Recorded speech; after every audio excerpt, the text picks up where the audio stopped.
हरे कृष्णा, राधे राधे। आप सभी का स्वागत है लड्डू गोपाल जी चैनल पर। आज हम इस विषय में बात करेंगे कि लड्डू गोपाल जी खंडित हो जाते हैं, क्यों होते हैं, इसके पीछे क्या कारण है। तो फ्रेंड्स, आप एंड तक वीडियो ज़रूर देखें। तो देखिए फ्रेंड्स, लड्डू गोपाल जी खंडित, मैंने आपसे पहले भी कहा है, जब आप ठाकुर जी को लाते हैं तो घर का कोई सदस्य बनाकर लाते हैं। पुत्र मानिए, भाई मानिए, बंधु मानिए, कोई भी रिश्ता मानिए, चाहे आप संसारिक रिश्ता ही उनके साथ मनाते हैं, लेकिन वो हैं भगवान ही। वे आपके हर दुख दर्द, हर चीज़ के साथ सम्मिलित हो जाते हैं। जितना प्यार आप गोपाल से करते हैं, उतना ही प्यार वो भी आपसे करते हैं।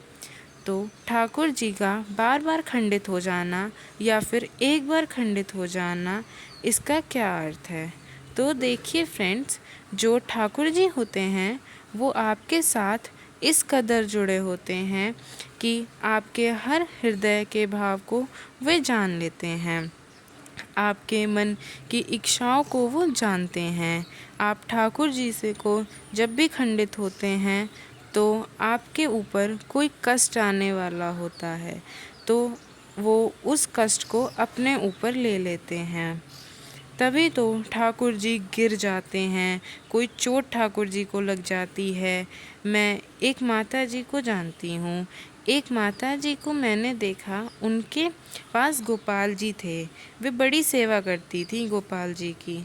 तो वे अधिकतर कहती थी कि बेटा, जब भी मेरी आँखों में दर्द होता है तभी मेरे गोपाल जी की आँख निकल जाती हैं। मेरी आँख में अगर कुछ भी होता है तो उसी वक्त मेरे बाल गोपाल की आँख निकल जाती हैं।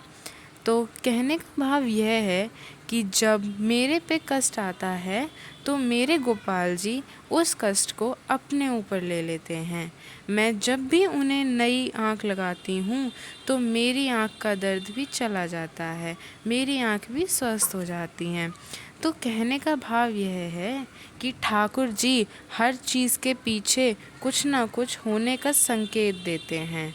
जो आपके ऊपर आने वाली आपदा होती है, जो आपके ऊपर आने वाली मुसीबत होती है, वो प्यारे ठाकुर जी अपने ऊपर ले लेते हैं।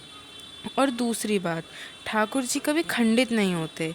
इस बात का भी आप ध्यान रखें। मान लीजिए आपके गोपाल जी गिर गए हैं, आपके गोपाल जी की आँख निकल गई हैं, तो आप उन्हें जल प्रवाहित ना करें। मैं मंदिरों की बात नहीं कर रही, मेरी बात को आप गलत अर्थ ना निकालें। मैं मंदिरों की बात नहीं कर रही। मंदिरों में विधि विधान अलग होता है, वहाँ जो होता है वो शास्त्रों के हिसाब से होता है, लेकिन ठाकुर जी हमारे घर के होते हैं। पहली बात तो ये कि घर के ठाकुर जी में और मंदिर के ठाकुर जी में बहुत अंतर होता है। घर के ठाकुर जी अलग होते हैं और मंदिर के ठाकुर जी अलग होते हैं। घर के ठाकुर जी को लाड़ लड़ाया जाता है, मंदिर के ठाकुर जी को इतना लाड़ नहीं लड़ाया जाता, उनकी बस सेवा करी जाती है। शास्त्रों के हिसाब से, विधि विधान से उनकी पूजा होती है और हमारे ठाकुर जी लाडले होते हैं। मान लीजिए आपकी फैमिली में माताजी हैं, पिताजी हैं, बहन है, भाई है, पुत्र है या पति है। भगवान ना करे वो गिर जाएं, उनको कोई चोट लग जाए, तो क्या आप उन्हें जल प्रवाह कराएंगे या किसी और को दे देंगे। इस बात का आप ध्यान रखें।